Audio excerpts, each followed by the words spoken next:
Saludos, escuchas y amigos.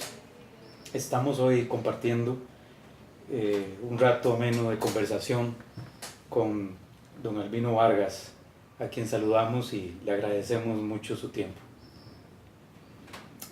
Don Albino,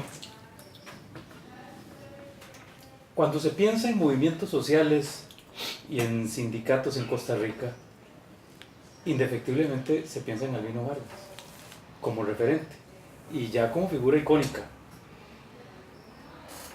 ¿Por qué? Bueno, vea, hay una historia de vida, ¿verdad? Hay una historia de vida y espero tener la oportunidad de contar mi historia en algún momento.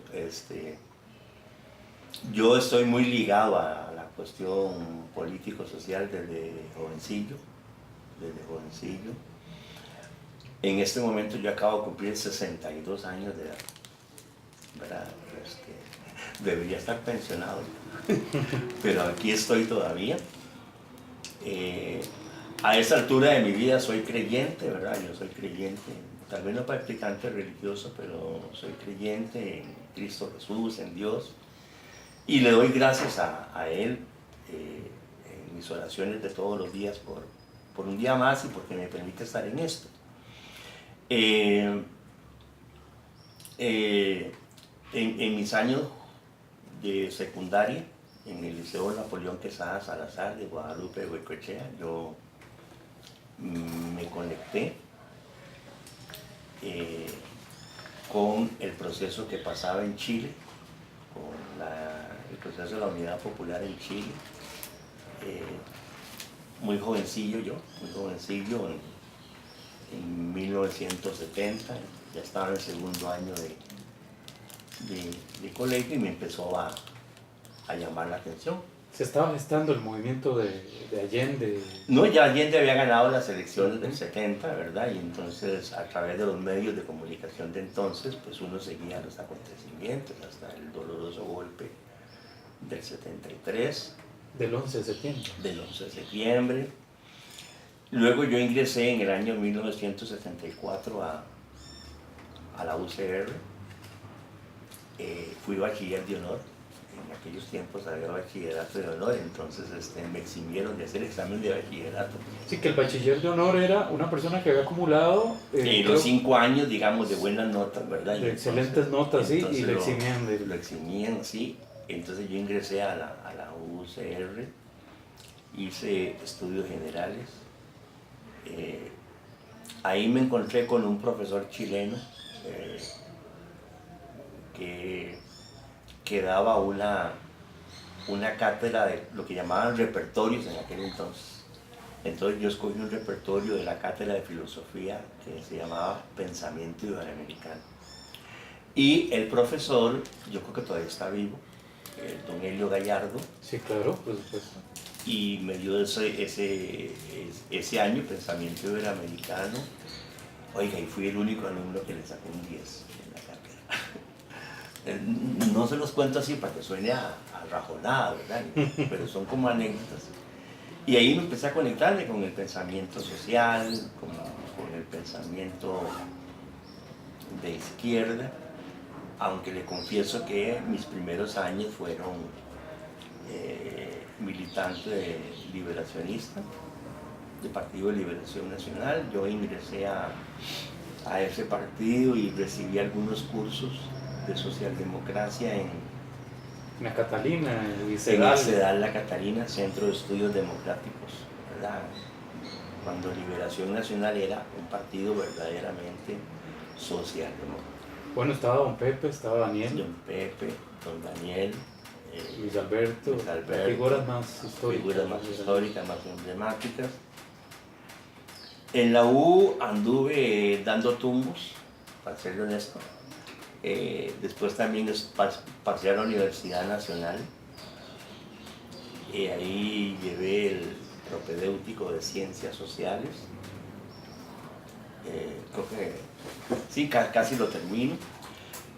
Pero al calor de la revolución sandinista y de los movimientos de solidaridad, yo me conecto con la gente de izquierda, ¿verdad? Gente de izquierda, y participo activamente en la jornada del Parque Central, ¿verdad? Del año 78, del año 79, ¿verdad? La caída de Somoza.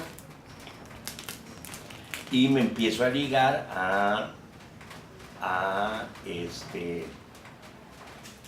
la izquierda entonces. No tenía claro, pero ingresé al Partido Comunista Vanguardia Popular y fundé una célula en la comunidad donde todavía vivo, que es Alajuelita. Le escogí el nombre de célula Juan Chacón, en honor a un colega sindicalista asesinado durante el conflicto bélico, la guerra civil de El Salvador. ¿Era un salvadoreño? Era un salvadoreño. Recuerdo que la policía, los militares se metían a los locales sindicales, y se metieron a ese local sindical y mataron a los dirigentes que estaban reunidos, entre ellos a Juan Chacón. Ya yo para esa época yo conseguí empleo en el Ministerio de Justicia, y Gracias se llamaba, hoy se llama Justicia y Paz. Y empiezo a militar en el Partido Vanguardia Popular, en el sector personal público. Con don Humberto Vargas. Con don Humberto, no se había dividido Vanguardia No Popular, se había dividido. No se había dividido. Y empiezo a militar y me afilio a la NEP. Me afilio a la NEP estando trabajando en la Reforma como oficinista en los talleres industriales. Recuerdo que yo llegué a la NEP de refilón porque había mucha inconformidad con un nuevo director que llegó a la Reforma y que la gente sentía que le trataba mal ese director. Entonces la NEP de entonces convocó una asamblea de afiliados para escuchar la molestia de la gente y ver qué se hacía, ¿verdad?, para enfrentar al director. Ya murió, famoso don Marino Zagor. Y viera usted que yo, sin ser afiliado, me llegó la inquietud, me llegó la convocatoria y me fui a la asamblea. Entonces el promotor de ANEP entonces dice, bueno, aquí estamos para ver el problema del director y que los trata mal. Y como nadie hablaba, entonces yo levanté la mano y me embarqué. Porque yo planteé que delicado, ¿verdad?, que en el bus que nos transportaba desde San José todos los días a la Reforma, el comentario era la molestia, y que ahora que había llegado el momento de hablar con el sindicato, nadie quería decir nada. Entonces que yo le iba a decir. Y vieron ustedes que ahí mismo quedé sembrado como presidente de la NEP en la Reforma. ¿En qué año fue eso? Figúrese que eso fue en 1982. Pero usted no era un hombre de ambiciones, digamos, de ocupar puestos, ni de figurar propiamente, siempre era un colaborador en Vanguardia, etc. Entonces, bueno, yo, digamos, siempre estuve, quise ser psicólogo, quise ser sociólogo, no terminé, ¿verdad? Sino que como yo me metía a la militancia y me metía a la cuestión social, siempre fui, digamos, un militante de base. Un militante de base. Pero usted no se veía como la cabeza. No, era toda una historia de eso. Yo no me veía como jamás de los jamás, ¿verdad? Yo recuerdo que en aquel entonces, en los 80, 82, había unos empleados públicos que tenían anualidades y había otros empleados públicos que no tenían anualidades. Ahora que está de moda, ¿verdad? ¿Dónde viene la historia? Entonces, en la Asamblea Legislativa, la NEP de entonces luchó por una ley para eliminar esa discriminación, porque solo tenían anualidades los que estaban por servicio civil. Los que no tenían anualidades, los que no estaban por servicio civil no las tenían. la ley corrigió esa discriminación y tengo pendiente ese número de ley, la ley número 6.835, popularmente conocida en ese entonces como la ley de la escala salarial. Imagínense, ya ahora, hoy día creo que vamos por 20 y algo de mil. Imagínense. Entonces, como digamos, la ANEP detectó que yo tenía muchas inquietudes y militaba en el partido, en ese entonces Vanguardia Popular controlaba la ANEP. Entonces a mí el secretario general de la época me llama y me dice, mira, tenemos un proyecto para usted,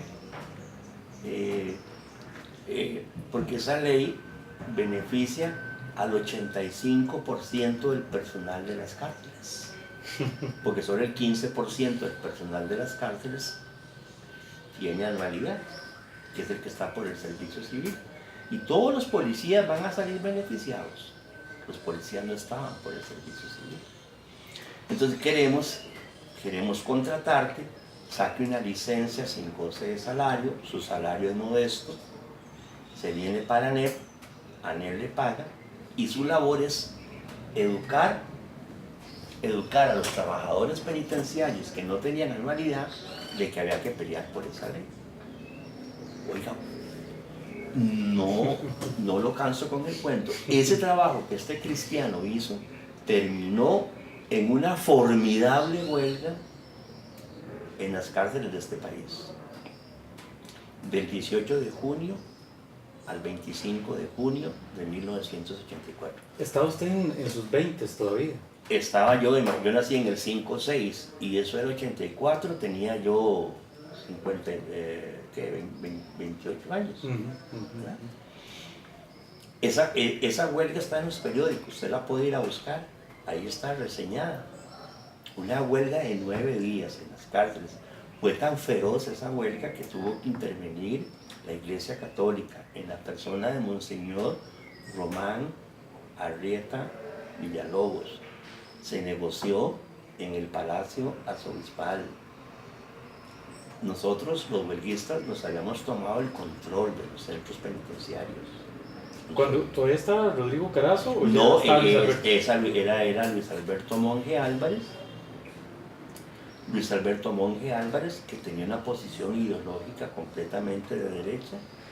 Recuerde que estaba la satanización del sandinismo, ¿verdad? Que el sandinismo ya nos va a invadir, está en la frontera. Y entonces los sindicatos rojos, controlados por Vanguardia Popular, eran el blanco brutal del gobierno de Monge. Y bueno, en ese contexto, ANEP gana esa huelga. Pero eso impresionó entonces a más de uno, no se esperaban. No se esperaba que el tipo ese flaquillo hippie, ¿verdad? De pelo largo, que yo tenía toda esa indumentaria, ¿verdad? Juvenil, hiciera semejante, perdone la expresión, despelote. Vea, ahí está. Y con esa huelga por la ANEP. Bueno, hasta usted se sorprendió porque. Sí, porque yo. Por una coincidencia, usted llega a eso por coincidencia. Sí, yo llegué a eso por coincidencia. Es decir, yo creo que logré un mensaje de credibilidad en mis compañeros y al ver que yo también era trabajador penitenciario, ¿verdad? Y entonces eso se logró mucho. Obviamente, pues la ANEP era la ANEP, ¿verdad? En aquel entonces, aunque era un sindicato controlado por el partido Vanguardia Popular, la lucha era muy justa, porque era la aplicación de una ley de la República, ¿verdad? Y entonces acuñamos una famosa frase que a todo el mundo se le pegó: que se cumpla la ley, que se pague la escala. Era la consigna, ¿verdad? Y otra era: porque tenemos la razón. No, tenemos la razón, tenemos la fuerza.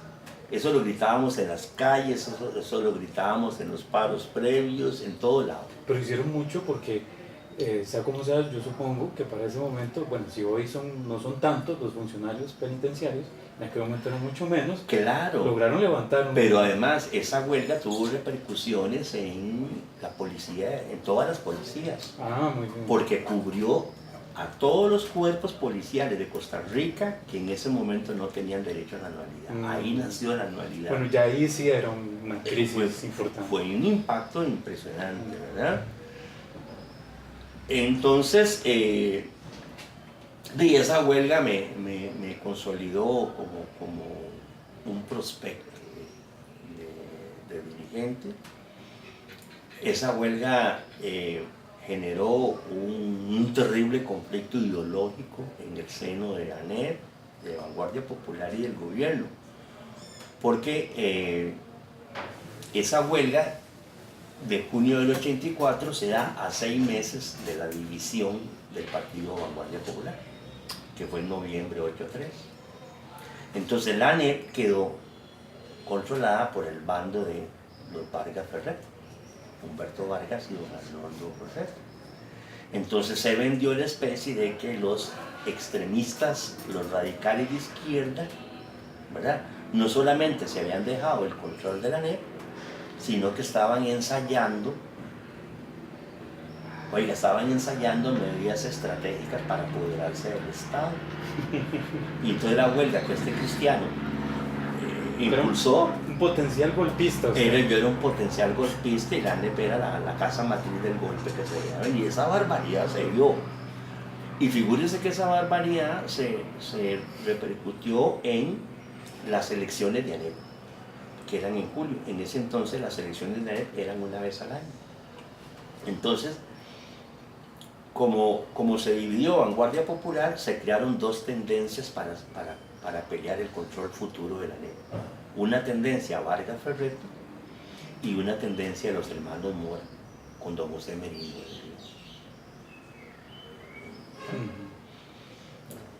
Esas elecciones fueron terribles. ¿Y usted en cuál facción estaba? No, yo me quedé con los Vargas Ferreto.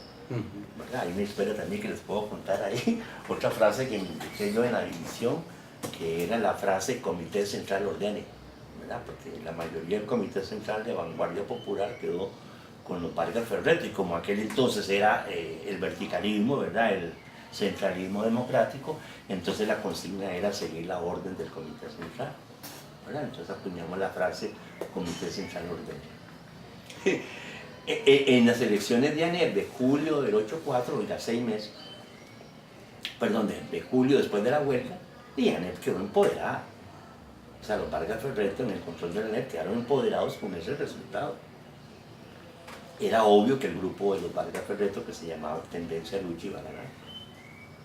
¿Y doña Beatriz Ferreto ya andaba por ahí también? Doña Beatriz Ferreto trabajaba en ANEP. Trabajaba en ANEP. Sí, como trabajaba también la actual presidenta ejecutiva de Limas, que acaban de nombrar, María Fulmen Salazar. Venimos de esa escuela, para que usted sepa, ¿verdad? Entonces, esas elecciones no terminan, amigos, esas elecciones no terminan. Terminan a garrotazo limpio. El grupo de los Mora, ante la inminencia de la derrota, no dejó que terminaran, no se pudo contar votos. Y entonces cae Luis Alberto Monge. Se la pusimos en bandeja, la pelea entre camaradas, y declara la intervención de la ANEP. El gobierno se mete en la ANEP. Se mete en la ANEP y la ANEP le congelan sus cuentas bancarias, no le depositan las cuotas de sus afiliados, y Luis Alberto Monge intentaba estrangular financieramente a la ANEP. Recuerdo en ese tiempo la prensa libre salía en papel, y recuerdo un famoso titular como unos días antes de las elecciones: presidente Monge dice hay que sacar a los comunistas de la ANEP. El gobierno descaradamente se metió en las elecciones de un sindicato. ANEP vivió angustiosos 6-8 meses, los funcionarios sin salario, funcionábamos a punta de solidaridad para pagar la luz del local, el teléfono del local, lo mínimo, ¿verdad? Ya ahí usted estaba completamente ya yo estaba metido, sumergido en ANEP. ya yo era cuadro de ANEP. Más con este palmares que traía, ¿verdad? El huelgón, ¿verdad? Y entonces, un abogado, uno de mis mentores, que murió muy joven, abogado laboralista Mario Alberto Blanco Vado, metió un recurso de amparo en aquel entonces. Aunque no existía la sala cuarta, existía la figura del amparo. Pero se les daba muchas largas para resolverlo. Sí, pero él lo va ganando. Y se sentó una jurisprudencia histórica que dice que los gobiernos no deben meterse en la vida interna de los sindicatos. los gobiernos solamente deben limitarse a registrar los cambios de personería de la Junta Directiva. Bueno, algo revolucionario porque... Algo revolucionario. Esa sentencia se estudia hoy en la Facultad de Derecho de la Universidad de Costa Rica, de Manuel Alberto Blanco Bajo, un caso de ANEP. Sí, pues muy valiente. Dentro del contexto, pareciera ser que todo el discurso hegemónico era... Sí, todo el discurso hegemónico era anticomunismo visceral, ¿verdad? Claro, o sea, la ANEP era sucursal del Frente Sandinista. Y entonces, eso fue un logro muy importante. Yo seguí militando hasta el... Pero y eso es completamente falso, digamos, los sandinistas no tenían comunicación con las organizaciones sindicales. Claro, sí, eso no se puede negar. Sí. Yo no tengo papeles, pero todos sabíamos en aquel entonces que cuotas sindicales iban para la guerrilla salvadoreña, iban para la guerrilla sandinista. Y en el caso suyo, nunca nadie lo tentó a que fuera a un campo de batalla directamente con los movimientos guerrilleros. Lo digo porque los jóvenes de aquella época era todo no, porque ideal. No, porque eso era muy cerrado y por lo general esos eran los cuadros militares del partido. Sí recuerdo una compañera de trabajo, Yamile López. Y yo era, digamos, como promotor. Ella era promotora también. Ella un día le dijo a la ANEP, yo me voy, el partido me llama, y ella se fue a combatir con los sandinistas y murió allá. A nosotros no, el partido nos ordenó, su trabajo es ese. Recuerde que era mi ese partido. Sí. Entonces, digamos, como pues algunos de nosotros éramos cuadros sindicales, como en las perspectivas, entonces el partido, entre comillas, nos cuidó. Nos mandó a Cuba, yo fui a Cuba a recibir capacitación político-ideológica en esos años juveniles, y esa era la misión nuestra, ¿verdad? Divulgar la solidaridad, denunciar la agresión de los Estados Unidos, conseguir colaboraciones para la revolución sandinista o para la guerrilla del Farabundo Martí. Y uno lo hacía con total convicción, con entrega, ¿verdad? Porque teníamos esos ideales, posteriormente yo rompo con el partido, yo rompo en el 86, por razones personales rompo, y yo me regreso a mi trabajo original. Yo me regreso a... ¿Implicaba entonces romper con el partido y salir de ANEP? Pues claro, era matemático eso. ¿Verdad? Porque los cuadros del partido, el partido decidía cómo se conformaban las juntas directivas y todo, ¿verdad? Entonces, por razones personales, ahí algún día las detallaré, yo regreso a mi trabajito. Yo regreso a San Rafael. A San Rafael, pero ya estaba en el centro de menores de Felipe González Flores, regreso ahí. ¿Usted vivía en Alajuelita en ese momento? Sí, sigo viviendo ahí.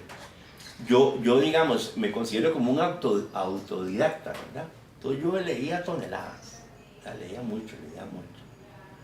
Hoy día me lamento no tener más tiempo para leer, porque está la maravilla de Internet. Entonces vos encontrás en Internet cosas que aquí no se publican.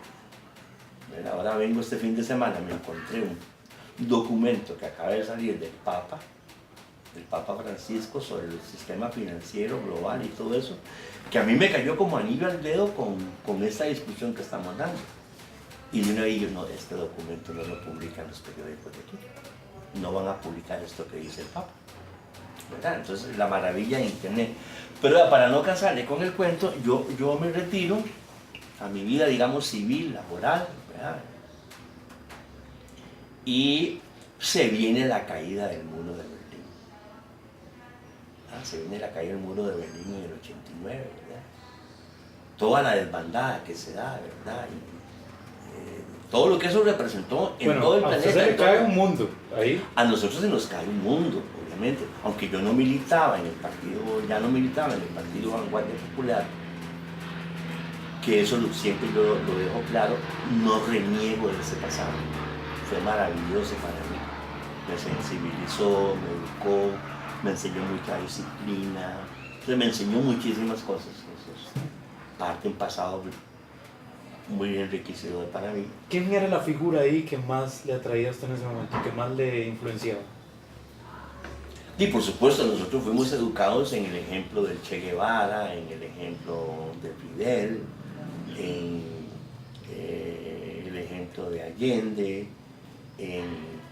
que es de los grandes errores para mí que cometió el partido, de darle mucho énfasis a las figuras internacionales y no a las nacionales, ¿verdad? Porque tiempo después pues nosotros descubrimos costarricenses increíblemente maravillosos, de gran sensibilidad social, que nos han dejado un legado que hoy día creo yo es más valioso. ¿Cómo quién? Carmen Lira, el general Jorge Bolio, Joaquín García Monge, Omar Dengo, Vicente Sáenz. En esa época no se estaban reivindicando esas figuras. No se reivindicaban. Eran como anecdotarias, llamémoslo así, ¿verdad? Se enfatizaba mucho en los cuadros políticos. Hoy día ustedes sí los tienen como figuras. Ah, no, por ejemplo, yo tengo un sueño de que la ANEP se declare el primer sindicato morista de Costa Rica. Yo hoy en día trato de leer el pensamiento de Juanito Mora Porras, que para mí es el mejor presidente de todos los presidentes de toda la historia republicana de Costa Rica.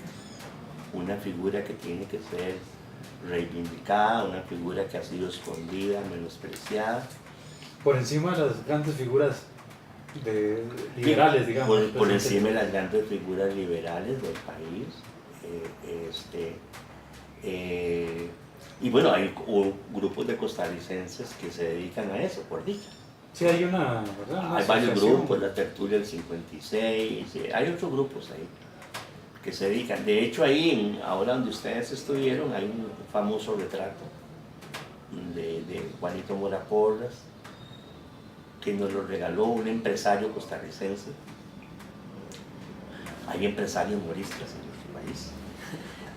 Y que es una réplica de un retrato que mandaron a hacer de Juanito Mora para colocarlo en la Galería de los Próceres Latinoamericanos que abrió la expresidenta de Argentina, Cristina Fernández de Kirchner, en la Casa Rosada.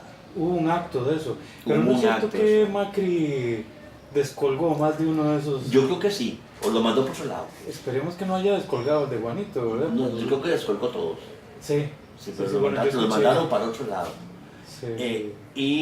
En España se estudia mucho la gesta de 1856-1857 que lideró Juanito Mora, porque se quiere categorizar como que lo que hicimos los ticos en realidad fue la primera derrota de una intentona de Estados Unidos de invadir un país latinoamericano.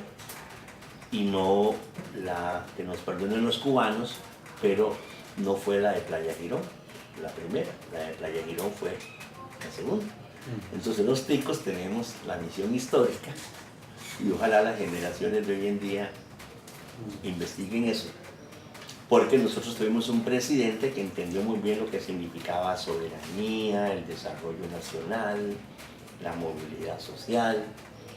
Y creo que todavía hay muchos costarricenses que no saben que el guaro, cacique,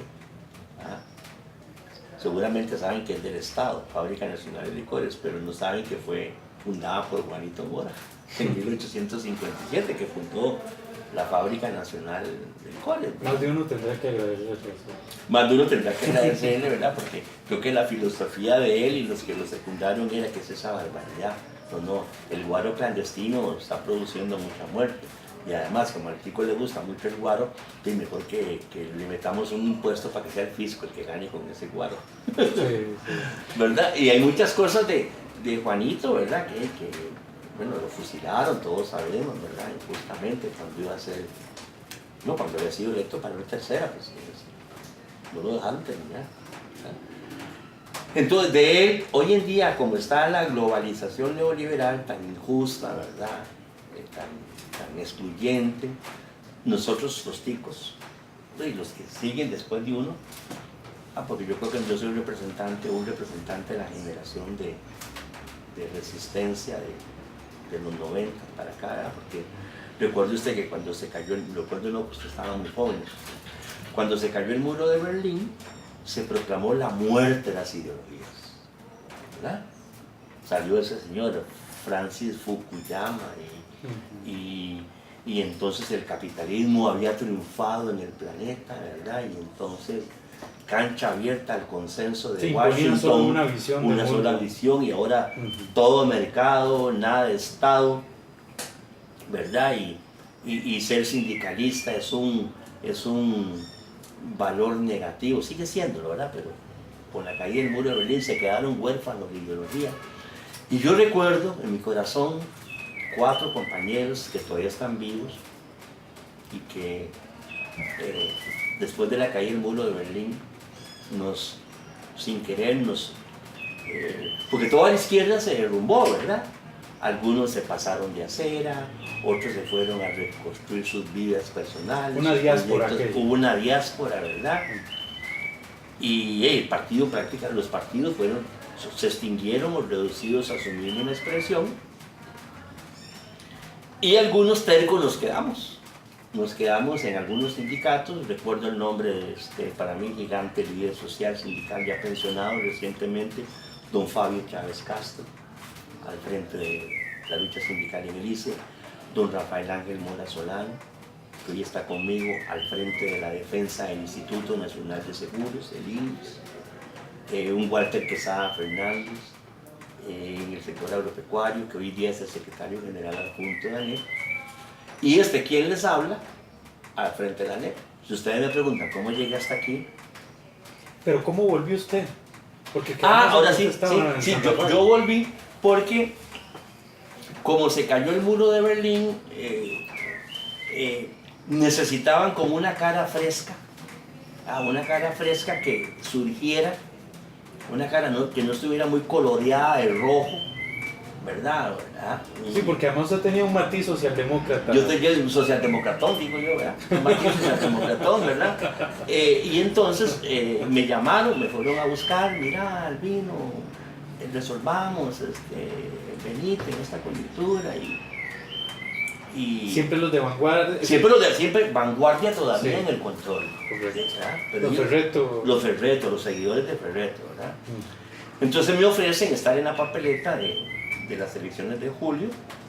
Ya encabezando. Del 90, ¿verdad? Como un bache como de 3 o 4 años, pero las elecciones de ANEP después de la caída del muro. Había que mandar rostros frescos. Entonces a mí me tiran como secretario general adjunto, me tiran a mí, ¿verdad? ¿Iba a iniciarse o estaba iniciando el gobierno de Rafael Ángel Calderón? Estaba iniciando el gobierno de Rafael Ángel Calderón, y Calderón sale con su chambonada del plan de movilidad laboral, ¿verdad? Bueno, y estaban los PAES. Estaban los PAES de moda, y después sale más adelante el pacto Figueres-Calderón, ¿verdad? Y todo eso. Entonces, y yo digamos, llego con... Bueno, llego porque ellos me buscaron, yo quería volver también, a mí nadie me obligó, pero yo había leído bastantillo. Entonces yo llego con algunas ideas subversivas, ¿ya? Bueno, vamos a impulsar la independencia de la ANEP. ¿Qué significaba eso? No vamos a volver a pertenecer a ningún partido político. Bueno, eso era revolucionario. Totalmente. Vamos a irnos de la CUT, que era la central sindical a la que estaba afiliada ANEP. La CUT era el proyecto sindical unitario del Partido Comunista Vanguardia Popular. Nos vamos a ir de la CUT, nos vamos a independizar de la CUT, vamos a llamar a una asamblea, no vamos a volver a pedir carné de comunista para ser militante de ANEP, o por lo menos en sus puestos de máxima dirección, y vamos a promover un congreso ideológico para certificar todos esos cambios. ¿Verdad? Eso pegó, sonó mucho, y no fue cuento. Al año siguiente, en las elecciones del 91, el compañero que era secretario general me dice: mira, Albino, yo no voy a aspirar, yo me voy a apartar, creo que vos tenés potencial o tus ideas se están pegando mucho y no tiene sentido, esta organización vale mucho y si ese es el derrotero. Venía un resurgimiento, entonces estaba... Venía un resurgimiento. Porque la NEP estaba muy a menos, digamos, ¿no? Estaba muy Supongo a que no se menos, atrevían a hacer sí, un movimiento. pero además la NEP había sufrido un terrible, en el periodo en que yo me fui, la NEP sufrió un caso de corrupción horrible. Ah, también. Sí, un caso de corrupción horrible porque se perdió una plata que venía de los países socialistas, se la dejó un maje, Ah, caramba. ¿verdad? Y bueno, por dicha la NEP decidió no tapar eso, lo hizo público, que su cuadro más paradigmático en esos 80s había metido esa pata. Eso fue El público. tipo se estuvo preso, Ah, pero entonces, ¿quién fue? Digo el nombre, sí, ¿Sí está fue la historia. público? Orlando Solano Arroyo, que fue, digamos, sindicalmente mi mentor, ¿verdad? Pero por dicha aprendí las cosas buenas de él, no esas cosas. Esa fue la figura en alguna medida que que sindicalmente estuvo, digamos, que creyó en usted, que siempre creyó en mí, que me dio todo eso, ¿verdad? Y digamos que esa parte, pues, ahí está en el haber, ¿verdad? En el debe, pues sí, lo que él hizo, lo pagó, está bien, lo pagó. La NEP pagó un precio, pero hizo lo correcto. Nos pasó esto con este fulano. Y apechuguemos, ¿verdad? Entonces de una NEP golpeada con la desconfianza que implica un tema de finanzas, la coyuntura histórica, ideológica y todo, ¿verdad? Estaban en el suelo. Estaban en el suelo, correcto. Sí. O sea, divididos, desmoralizados, resentidos, divorciados y golpeados moralmente. Bueno, esa fue la NEP que al frente de un valioso grupo de compañeros a mí me tocó empezar. ¿Y dónde tomaba usted ilusión? Sí, ¿de qué referente? Porque Vea, hay es referentes importantes ya en el mundo. Sí, lo que pasa es que... Y siendo usted muy ideológico, digamos, sí, en alguna medida... Sí, lo que pasa es que uno empezó a leer cosillas de nuestra historia, ¿verdad? De nuestra historia. Entonces uno descubrió que nosotros éramos herederos de cosas valiosísimas, de una institucionalidad que a nosotros los ticos nos fue heredada por la generación anterior a nosotros, que la pulsió bastante. La que nació en los 40, digamos. Y más atrás. La que lideró los 40. Atrás, la que lideró los 40 y más atrás. Más atrás serían los liberales. Los liberales, Don Cleto, León don Ricardo Cortés, Jiménez Oriamuno, don Tomás Soleil Güell, ¿verdad? Es decir, ¿cómo te encontrás un tico allá, empezando el siglo XX, que dice: no puede ser posible que solo los ricos puedan asegurar sus casitas en caso de incendio y la puedan reconstruir y los pobres no? Tenemos que hacer algo. Y se le ocurre a esos viejos liberales fundar el Instituto Nacional de Seguro, ¿verdad? Y más atrás, recuerden, en el siglo XIX, el tema de la educación y la inclusión social y todas esas cosas. Bueno, y además, por ejemplo, la separación del Estado y la Iglesia. Que ha sido es decir, nosotros los ticos habría que poner la educación de cabeza, ¿verdad? En este país habría que poner la educación de cabeza, porque yo pienso que nosotros... Hay filosofías políticas que estarán vigentes, pero hay un ideario nacional que para mí está por descacharse. Y yo creo que con ese ideario nacional nosotros podríamos reconstruirnos, ¿verdad? Entonces fíjese usted, caballero, que empezamos ese camino, ¿verdad?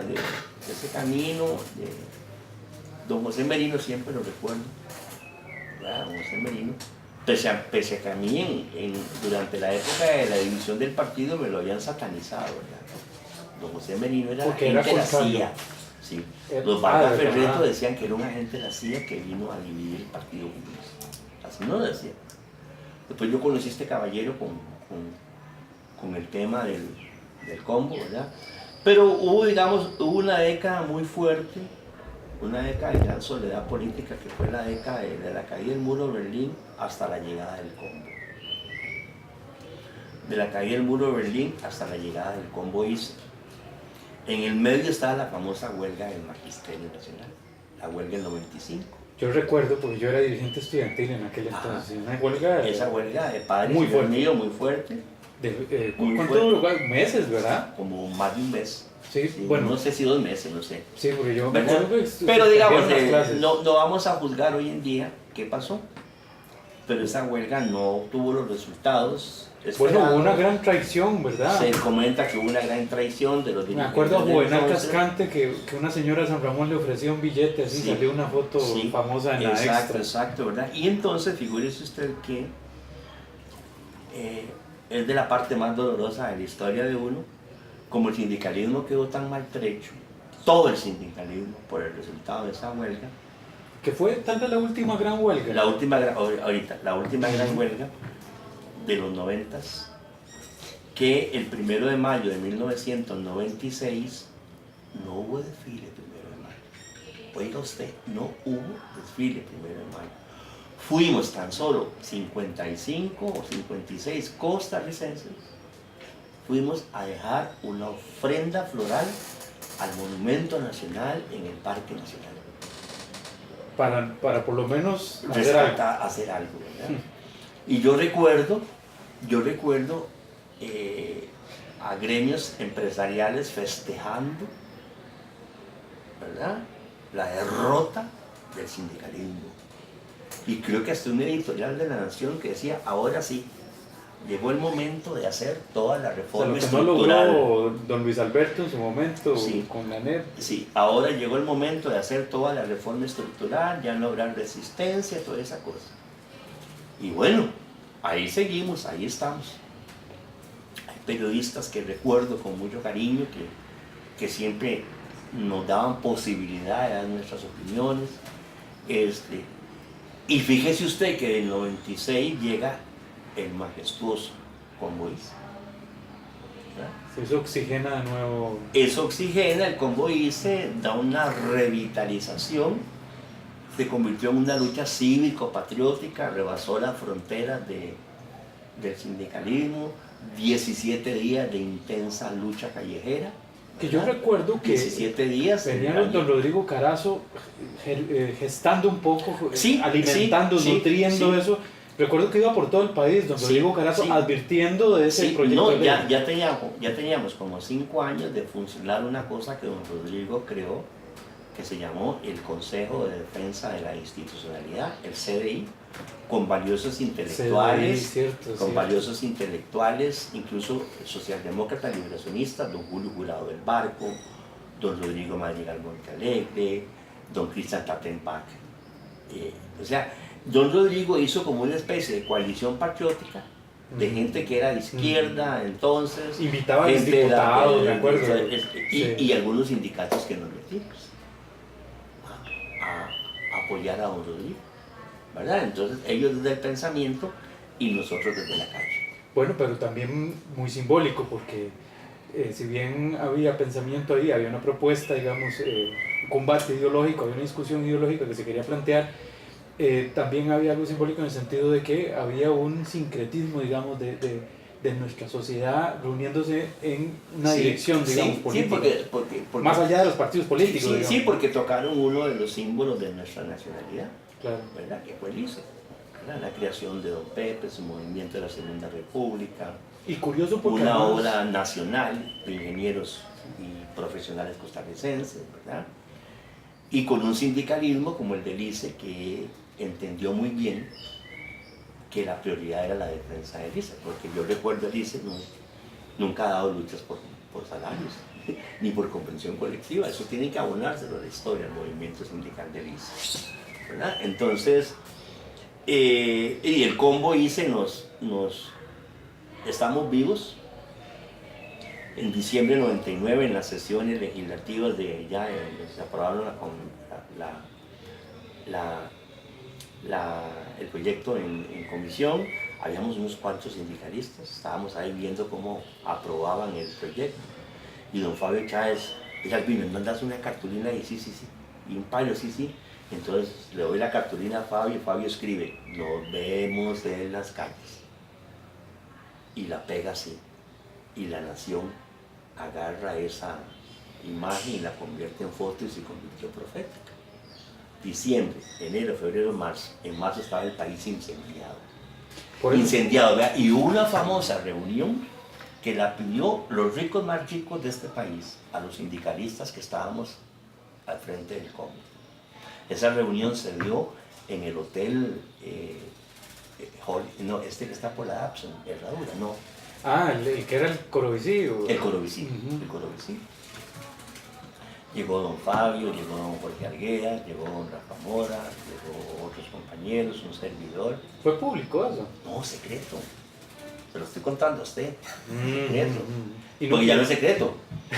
Y es que ya dejó de ser secreto en este momento. Pero no se puede conocer alguna de las figuras esas de los ricos más Sí, ricos. yo recuerdo ahí estaba, me parece que Samuel, de Wiz, Rubén Pacheco, creo que estaba uno de la Cámara de Comercio que se llama Emilio Bruce, y había otros ahí. ¿De la Nación no había de la Junta Directiva? No, ellos siempre mandan. O tal vez yo no sé, porque yo no los conocía bien. La cosa es que en esa reunión, uno de ellos dice... Lo digo porque, don Albino, perdón, es que siempre, casi siempre, mucha figura de izquierda señala que los ricos que no pagan impuestos, pero nadie aterriza y bueno, pero ¿cuáles son esos ricos? Exacto. Y bueno, vea, en esa ocasión, la crisis del combo se definió por un acuerdo político entre los dos poderes reales de la sociedad, el poder económico y el poder de la calle. Eso fue así, contundente, así. ¿Qué quieren tomar, señores? Y todos dijimos, un vaso de agua. Y nos decían, pero es que el país está parado, la economía, el turismo está dejando de venir. Una llorada que se pegaron, ¿verdad? Y nos decían, pero ¿qué quieren ustedes, señores? Digo, nosotros no queremos más que se archive el combo. El combo no puede ir.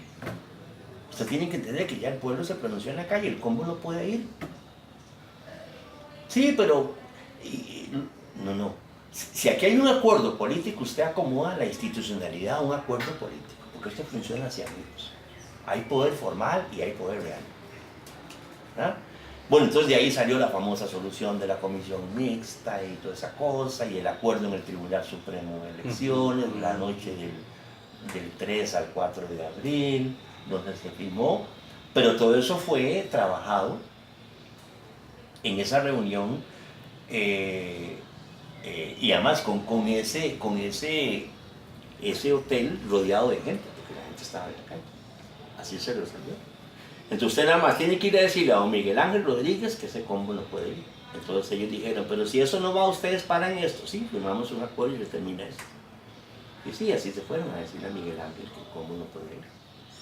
Fabio puede contar su versión de la historia, Jorge Arguedas puede contar la suya, Rafa Mora puede contar la suya, pero todos estuvimos ahí. Así es, ¿verdad? El combo le dio un nuevo oxígeno a los sindicatos y después vino la otra maravillosa lucha que todavía fue más linda, ¿verdad? La del no al TLC, 7 años después, ¿verdad?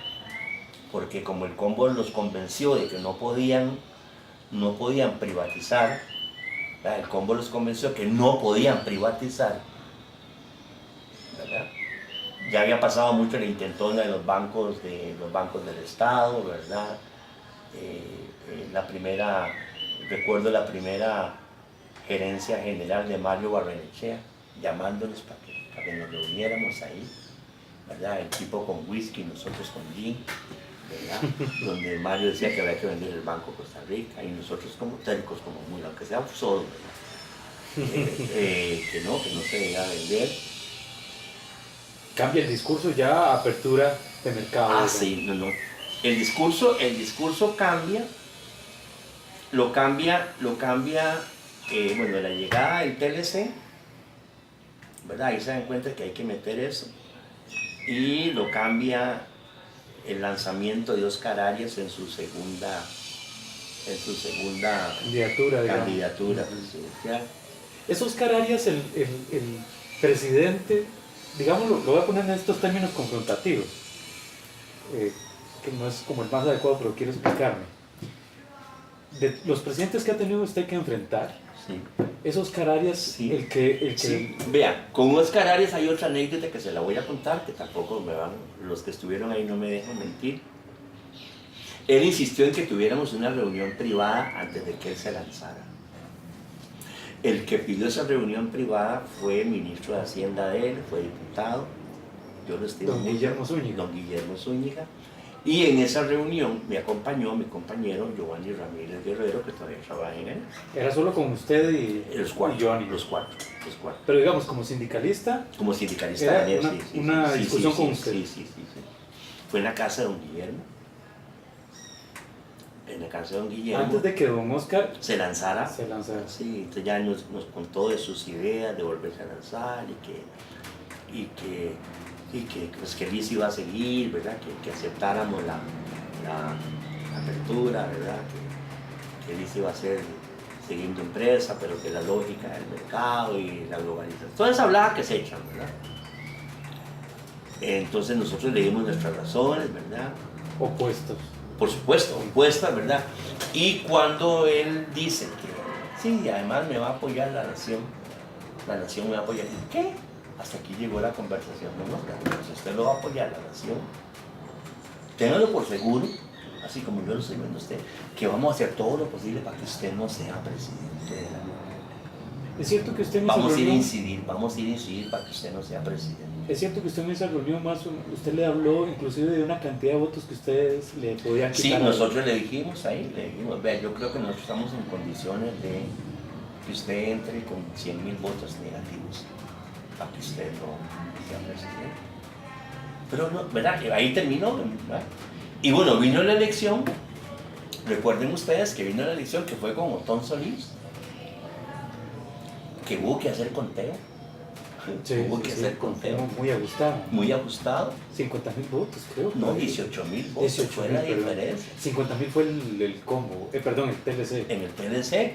Sí. Y yo recuerdo una famosa entrevista que le hizo, todavía existía el periódico Al Día, al presidente electo, ya Oscar Arias, y Oscar Arias se dejó decir, por dicha que Albino no me dijo que me iba a meter 125,000 votos, me dijo que eran 100, si no hubiera sido presidente. Pero es Fue con él la confrontación más fuerte, fue con es él. digamos, el presidente más hábil, más fuerte con el que usted ha tenido que enfrentarse. Sí, yo pienso que sí, el más fuerte. ¿Usted le reconoce eso? Sí, porque es que él es un hombre que tiene mucho liderazgo, en la parte de él. ¿Verdad? Él tenía un liderazgo muy consolidado.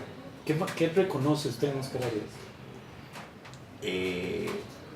Su terquedad y su sistematicidad con relación con el bien. Se lo reconozco eso. ¿Verdad? Con don Oscar ustedes tienen una ventaja, y es que ustedes tienen suficientemente claro qué es lo que quiere. Hoy día hemos tenido que enfrentar presidentes que amanecen de izquierda, de pronto de derecha. Es lo mismo que le reconocemos a Otto Guevara. Bueno, siempre sí. sabemos qué piensa. Igual Sí, con Luis Guillermo, eso estuvo en duda. Con don Carlos, no sé qué es lo que quiere, sobre todo con esa alianza que hizo.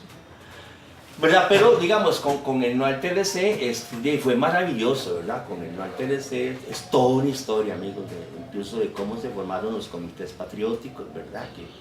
Que fue en este local de Aldeiza donde surgió la idea. Don Albino, pero usted para todos estos proyectos y todos estos procesos ha tenido que abandonar su vida personal en muchos sentidos. O sea, yo me casé con la lucha social, ¿verdad? Yo soy hijo de un trailero que fue chofer de autobús y de una señora que era empleada doméstica y que terminó siendo trabajadora de la compañía Numar, ahí se pensionó. ¿Ustedes eran de Guadalupe? Éramos de Guadalupe, del barrio San Gerardo. Yo soy el primer hijo de la segunda tanda de mi papá. Ya murió, que mi papá era muy travieso, ¿verdad? Muy travieso era, ¿verdad? Entonces él tuvo, de su primera relación, que era matrimonio oficial, tuvo 9. Con mi mamá, que era juntado, tuvo 7, 16. Y las extras que le conocemos, papá llegó como a 21 hijos. Entonces, en realidad, mi santa madre, que ya murió, es la que marcó mi vida y es la que nos sacó a todos, por lo menos hasta el bachillerato. Ella fue una mujer heroína, ¿verdad? Porque ella a su vez fue la hermana mayor de sus hermanos, que también tuvo que verlos. Le tocó criarlos a nosotros 7. prácticamente sola. Y 2 hermanas mías se embarazaron adolescentes y también mamá terminó criando o ayudando a crear una tercera generación. Entonces, vea, yo de ahí tuve que trabajar muy jovencillo para ayudar a la casa. Creo que mamá murió orgullosa de mí. Al principio nunca entendió en lo que yo me metía, porque ella decía que yo pues pintaba para ser un gran, no sé, un gran político, un gran gerente, una cosa así, que yo iba a ganar mucho dinero y entonces íbamos a vivir bien y todo eso. Y cuando yo me metí en estas cosas... el papi lo que hacían era perder plata. Sí, digamos, y de verdad, me quiere llenar los ojos de lágrimas porque en realidad yo pienso que ella murió feliz de lo que era. Entonces yo soy un viejo solterón. Pero de sus hermanos, ¿usted fue el único que tomó esa ruta? El único que tomó esa ruta, sí. ¿Y su mamá padecía todas esas...? Sí, bueno, yo siempre supe, pues mis hermanos no me lo ocultaron. Mi mamá nunca me lo quiso decir, que ella recibía amenazas. De verdad. La llamaban a la casa, ¿verdad? Y ella nunca me lo quiso contar. Mis hermanos sí me lo contaron después de muerto, ¿verdad? Y entonces, sí, esto ha sido, vea, usted me lo está preguntando, pero esto es de 24/7, que llaman. No, pero por supuesto, es que nada más echar el cassette para atrás y uno que tal vez ha tenido algún escarceo con dirigencia estudiantil o política y demás, sabe que no hay hora para una reunión, para una cena, para las llamadas, Esto es así. No se duerme tranquilo porque se duermen 2 horas a lo mucho porque al otro día hay que estar... Eso es así. Y bueno, y usted ha estado en momentos muy importantes, digamos, de los movimientos sociales. Mira que del yo he país. tenido la suerte de vivir experiencias. Una huelga de hambre de 60 trabajadores en la municipalidad de Tibás, estar con ellos, nos echaron a todos. Yo también hice una huelga de hambre en el gobierno de Miguel Ángel Rodríguez en 1999, ahí están los periódicos también, con Fabio Chávez, con Rafa Mora. ¿Y ahí cuál era el tema? Fíjate que era una causa completamente, ¿cómo se lo explico? Hoy no, para mí era demasiado sacrificio, era un ajuste salarial, imagínese usted, un ajuste salarial. Casi 6 días en huelga. O sea, en comparación a todos los otros movimientos. En comparación a los otros movimientos, yo dije, pero ¿en qué momento yo hice eso? ¿Verdad? Ahí, frente a... donde hay el Ministerio de Hacienda, ahí mismo, ahí nos tomamos esa entrada al Ministerio de Hacienda, y ahí se hizo los 6 días. Ahí conocí a Otón Solís, por cierto. Otón Solís llegó donde yo estaba en huelga y me decía, mucho gusto, don Hermino, mucho gusto. Así se hace, a lo grande, a lo grande. Carajo. ¿Verdad? Después nos distanciaríamos por sus posiciones sobre el empleo público y todo, ¿verdad? Pero ahí llegó Don Otón. ¿Cuántos días estuvo usted? Casi 6 días. Casi 5, 6 días. solo agua. Solo agua, y cometimos la estupidez, con todo respeto, de irnos a huelga sin revisión médica, sin preparación médica, sin nada. Y según nosotros hicimos la gran gracia de llenarnos con un soberano plato de chop suey, ¿verdad? En el restaurante chino que está a la vuelta del ángulo, del antiguo ángulo. Sí, Y ya con eso nosotros íbamos a tener energía. Y de feria alguien de muy buena nota nos lleva un televisor, ¿verdad? Nos lleva un televisor para entretenernos, y como a los 2 días llega un médico y dice, pero ¿cómo les tienen un televisor a estos muchachos? ¿No ve que están viendo anuncios de comida cada rato? Y se llevaron el televisor. Es que desde esa perspectiva ni radio, porque igual. Y no, pues huelga de hambre, es algo muy sublime, es algo muy fuerte, tiene que ser de verdad. ¿Y qué se logró? ¿Se logró lo que sí, se logró el acuerdillo de como un medio punto más, pero para forzar una negociación. 6 días sin comer debilita bastante. Claro, para forzar la neoliberales de Miguel Ángel, que tenía que firmar un acuerdo. Eso está ahí, todo está documentado. Por dicha, todo está documentado, no es pájaro, que no cuenta, ¿verdad? No, por supuesto. Bueno, y después vino ahí la no al TLC, ¿verdad?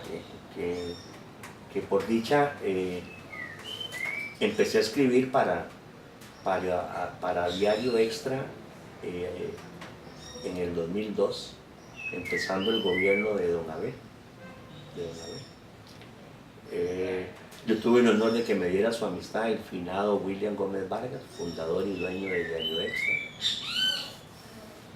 Y yo veía que gente publicaba opinión. Entonces un día, al principio del 2002, estaba terminando Miguel Ángel. Y le digo, lo llamo don William, siempre me llamaba para tertuliar y todo eso. Era que honor, de verdad. Y un día lo llamo por teléfono y digo, William, dígame una cosa, ¿cómo se hace para publicar ahí una opinión en la Extra? ¿Por qué? No, es que yo quisiera de vez en cuando mandarle a usted una opinión, pero me dice cuánto cuesta. Déjame pensarlo. Llegado a abril me llama y me dice, mira, fíjate que ya va a terminar el gobierno de Miguel Ángel. Ahí ha venido escribiendo doña Astrid Fischer Bolio. Ministra de Educación. Bueno, era vicepresidenta también. Sí, Me dice, mira, coge el espacio de ella. Empezó a escribir, coge el espacio de ella. Ay, no, pero don William, pero dígame cuánto va a costar, porque yo tengo que ir a hablar a NE para ver si lo podemos... No, empecé a escribir. Y de verdad, mi primer artículo se llamó precisamente El gobierno de Don Abel, porque empezó un 8 de mayo del 2002. Oiga, eso se fue dando y yo empecé a ser responsable, a no fallar sistemáticamente los miércoles. Y hasta la fecha, caballero, llevo más de 1000 artículos. ¿De verdad? Más de 1000 artículos publicados en el Diario Extra. ¿Y va a publicar usted eso algún día? Ya, imagínese lo que implica publicar 1000 artículos, son como 5 libros para poder publicar. Bueno, pero aunque sean cactus. Sí, yo ¿Pero pienso se le ha que sí. ocurrido? No, están recopilados todos. Hay una compañera en ANEP que me ha acompañado todos estos años y los tiene recopilados. Y le agradezco tanto a don William y creo que en uno de sus pedidos antes de morir fue que me dejaran seguir escribiendo porque su hija, doña Yari, también me ha mantenido. Y hasta el día de hoy no he sabido lo que es una censura. Usted no puede poner esa frase, quite esa palabra, ese tema no se puede tocar jamás. Le tiene usted un gran cariño a ese espacio. Ah, claro, porque en primer lugar no cuesta un 5. Y creo que se ha consolidado tanto que creo que ella valora que es bien leído. Y las únicas regañadas que me han dado es porque a veces me he excedido en el tamaño. Pero hasta el día de hoy. Y hace un tiempo, hace como 3 años, me invitaron también a la prensa libre. Entonces, escribo también semanalmente. Son distintos temas, ¿verdad? 2 artículos distintos. Y hace poco una publicación digital que se llama la revista CR. Me han pedido una colaboración. En este caso estoy escribiendo quincenalmente para Bueno, ellos. pero eso es un gran esfuerzo porque cada artículo lleva su investigación. Vea, es un gran esfuerzo. Cada artículo lleva a que leer, investigar, tratar de estar en la coyuntura. Estoy tratando de ver cómo hago porque me he vuelto monotemático. Solo hablo de déficit fiscal. Es que los del otro lado de la acera solo hablan de eso. Entonces, de este lado de la acera pienso yo que también hay que dar nuestra visión, ¿verdad? Pero sí, mira, tengo ese honor, sí, yo creo que eso va a quedar ahí para que algún día alguien lo investigue y ver si algún día puedo publicar. Un día hicimos una recopilación de los que escribí del por qué no al TLC, ¿verdad?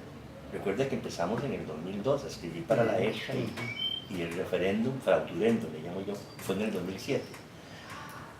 Entonces recopilamos más de como 200 y el resto de artículos, ¿verdad? Entonces fuimos un día y tocamos la puerta de la editorial de la UNED para ver si nos lo publicaban, ¿verdad? Porque lo publican. Y el consejo editorial de entonces me mandó a decir que no, que eso era, que eran, ¿cómo eran? Eran proclamas y pasquines. Ah, que caray. yo había escrito acá y me dieron el no, y nunca se publicó el librito. Bueno, pero está ahí.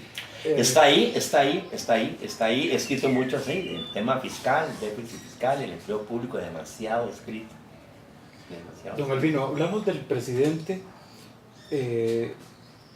más fuerte al que ha tenido que enfrentar usted. ¿cuál ha sido el más débil, el más blando, el que usted cree que tenía tal vez no tan claras sus convicciones y que en alguna medida ayudó a las posturas que ustedes tuvieron? Me parece que don Rafael Ángel Calderón Fournier. ¿Podemos tener un corte, un minutito? Claro, claro. Para ir a un ticket del baño. Sí, claro, por supuesto. Sí. Le contaba que con el tema del no al TLC, un embajador de Estados Unidos, no recuerdo su nombre, se dejó decir que uno era como una piedra en el zapato. Recuerde que había una gran fortaleza él, ¿no?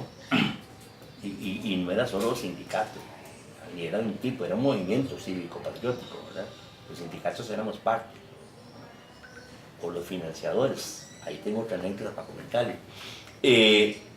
Y entonces La Nación hizo una entrevista, La Nación nos hizo una entrevista de una página completa, creo que le llamó así, como una piedra en el zapato.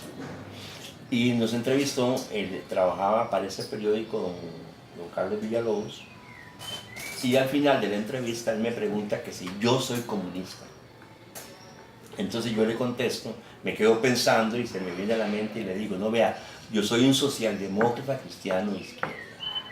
El tipo se queda, ¿y cómo se come eso? Le digo, vea, si usted revisa cómo se formó la nacionalidad costarricense, las bases de nuestra idiosincrasia, el desarrollo institucional del país, usted nota que como que los ticos bebimos de distintas fuentes filosófico-políticas e ideológicas para construir esa sociedad de relativa igualdad social que habíamos construido. Cogimos del liberalismo, el viejo liberalismo, ¿verdad? Tomás Soleil, Ricardo Jiménez, Pietro González, León Cortés. Cogimos del socialismo marxista, ¿verdad? Usted tiene a Manuel Mora y sus seguidores de entonces, ¿verdad? Y los viejos escritores militantes socialistas, Carmen Lira, Fabián Dobles, Calufa. Cogimos de la doctrina social de la Iglesia, ¿verdad? Y usted tiene ahí Monseñor Víctor Manuel Sanabria Martínez, ¿verdad? Y cogimos recientemente de la herencia de don Pepe Figueres con su socialdemocracia clásica. Pensamiento de Rodrigo Fernández, Rodrigo Facio Brenes, don Pepe, y creo que llegamos hasta el pensamiento de Daniel Oduber y de Rodrigo Carazo, porque Rodrigo Carazo era liberacionista, ¿verdad? Brenes Messén. Sí, usted tiene una gama de costarricenses de antaño que venían de distintas fuentes filosófico-políticas, pero tenían algo que los unía. Era la promoción del bien común y de la inclusión social. Entonces, por eso yo pienso que, digamos, nosotros nunca fuimos una sociedad de extremismos. Nunca triunfó aquí una izquierda, digamos, socialista, sin hablarlo peyorativamente, y tampoco ha triunfado a plenitud el neoliberalismo globalizador, ¿verdad? El todo mercado, nada de Estado, aquí no ha pasado, ¿verdad? Y si usted revisa la historia de la caída del muro de Berlín para acá, ¿verdad? Los últimos que estamos hablando, casi 30 años, usted nota lo que ha habido aquí son dos grandes colisiones entre dos visiones de desarrollo. Esas colisiones se han dramatizado en la calle, con Boice, IPEV, NUALTLC, empleo público. En debates parlamentarios, en elecciones, perdone, pero el combo ICE es el nacimiento del sistema de multipartidos, ¿verdad?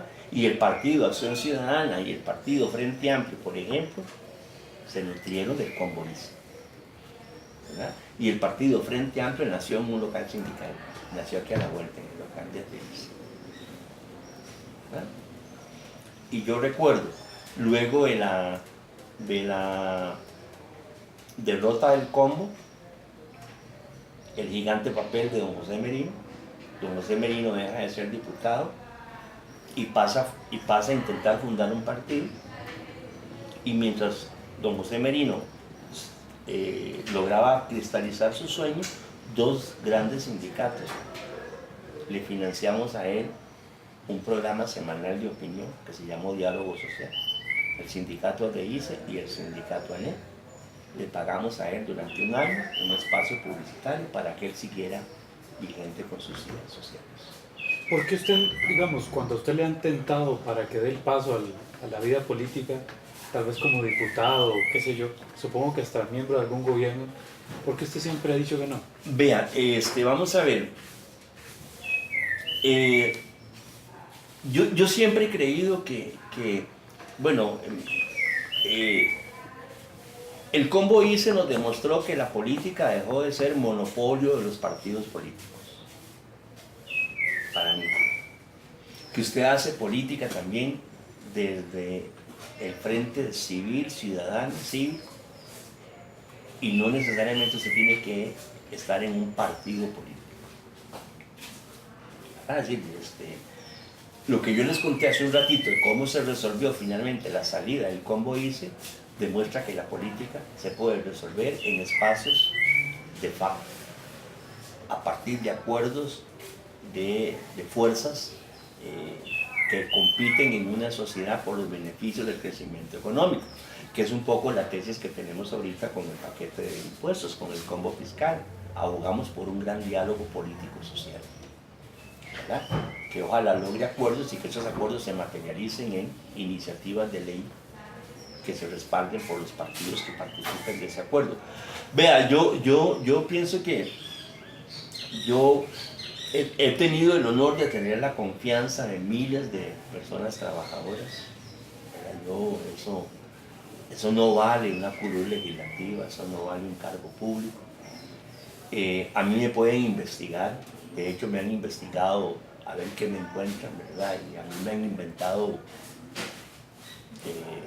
usted no sabe cualquier cantidad de cosas, ¿verdad? Pero siempre he creído en que la clase trabajadora puede tener un papel protagónico, en que los movimientos sociales podemos participar de la democracia. He creído que hay dos democracias, la democracia electoral y la democracia de la calle. Y si la democracia de la calle tiene buenas razones y es pacífica, también es una forma de vivir la política de los pueblos.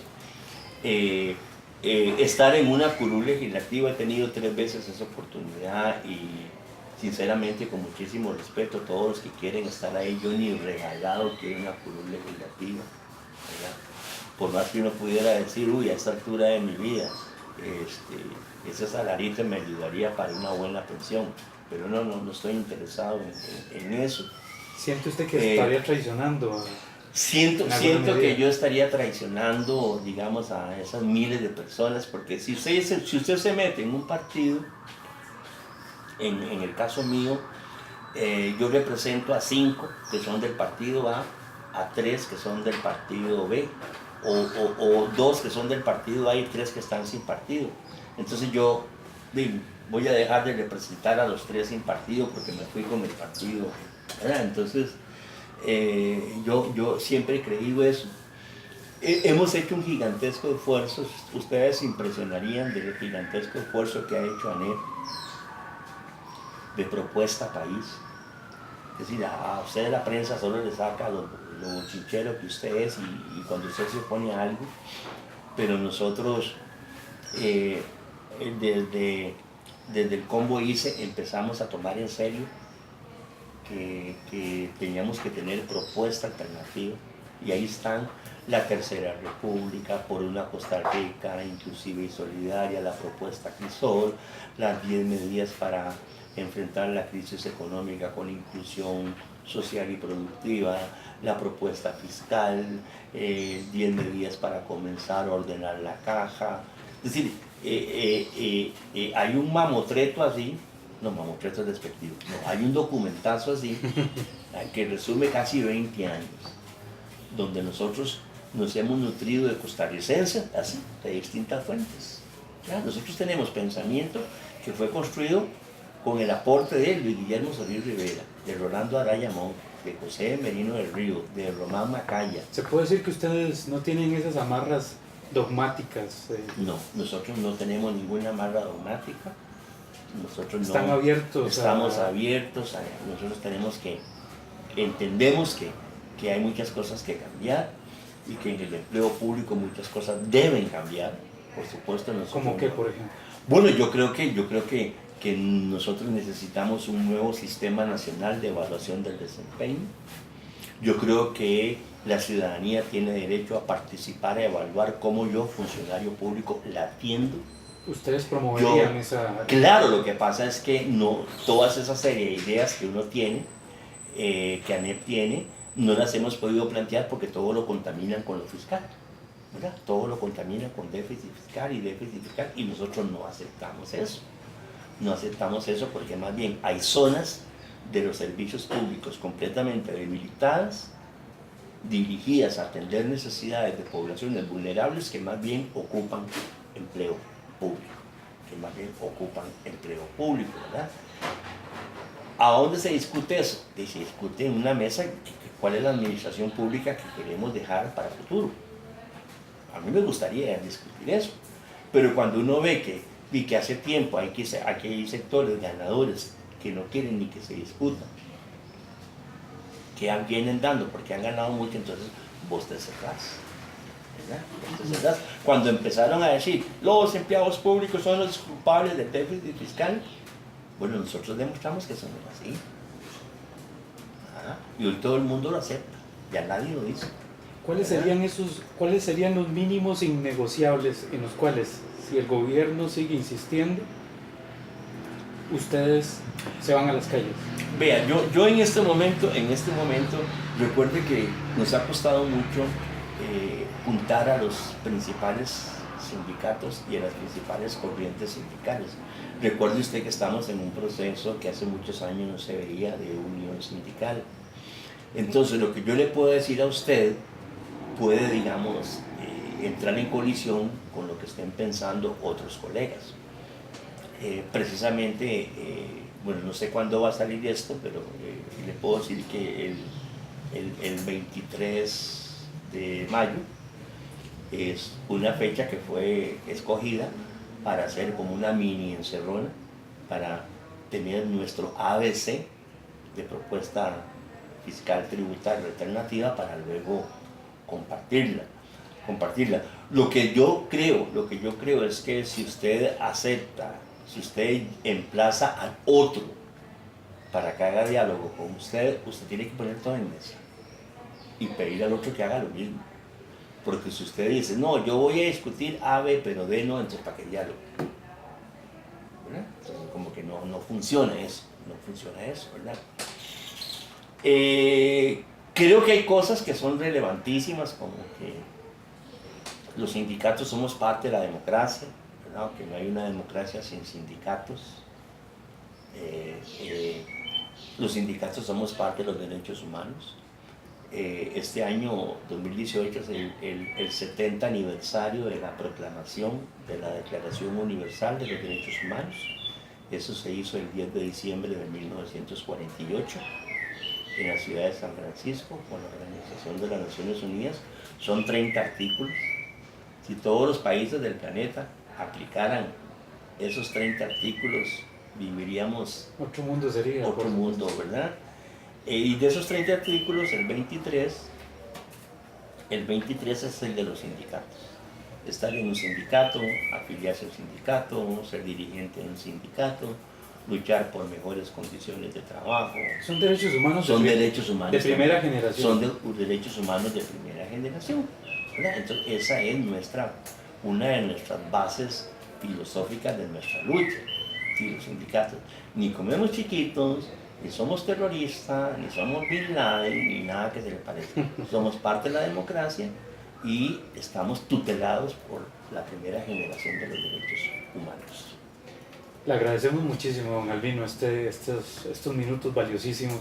Como le decía al principio, quisiéramos que esto sea un registro de su voz, de momentos históricos que ha vivido usted junto a otros compañeros sindicalistas, pero que el país en alguna medida ha padecido, ha sufrido y que también de ellos ha surgido cosas buenas y cosas malas, por supuesto, ¿verdad? Agradecerle muchísimo su gentileza y habernos dedicado este rato y ojalá que los escuchas sepan valorar bien No, yo esfuerzo. más bien le agradezco a ustedes, valoro mucho este ratito que ustedes me dieron. De uno se dicen muchísimas cosas, ¿verdad? Muchísimas cosas y Mucho mito y hay mucho satanización. mito y de esos que dicen cosas impropias sobre uno, yo más bien los invito, ¿por qué no me buscan? Nos tomamos un cafecito, yo pago el café, ¿ah? Para que me pregunten todo lo que quieran preguntarme, ¿verdad? Porque yo... Bueno, eso tengo que decirlo, la apertura suya fue inmediata, nada más se lo solicitamos, inmediatamente Así usted nos es, estaba ¿verdad? Y avisando el día y la hora. verán que no somos eso, ese diablo que muchos pintan, ¿verdad? Bueno, ojalá que este documento en alguna medida Pues sí, auditivo sirva para derribar algunos de esos mitos. ojalá, de verdad, y quedo a las órdenes de ustedes, porque de verdad que solo abordamos una parte, Sí. para ser un poco rajón, ¿verdad? Pero es que son muchos años de andar en esto que, le reitero, yo ni me explico cómo fue que llegué hasta aquí. Puras ¿verdad? casualidades, Ni por me lo que explico, veo, casualidades. Ni me explico, ¿verdad? Podríamos decir que el destino lo ha empujado. Sí, ¿no? no era mi proyecto de vida, ¿verdad? Ya a esas alturas de mi vida, pues lo que me queda es terminarlo, ¿verdad? Pero nunca fue mi proyecto de vida. Caí aquí, me fui quedando, ¿verdad? Tampoco crea usted que es que había una fila interminable de gente que quería ser secretario general de la NEP, ¿verdad? No, lo hemos visto que no. ¿Verdad? Es decir, estar en esto que es apasionante también implica pues que tienes que elegir, ¿verdad? Y dejar de elegir otras cosas. Si lo quieres hacer medio bien, ¿verdad? Si lo quieres hacer medio bien. Muchas Muchas gracias, don Albino. Ok, Muy amable. por ahí.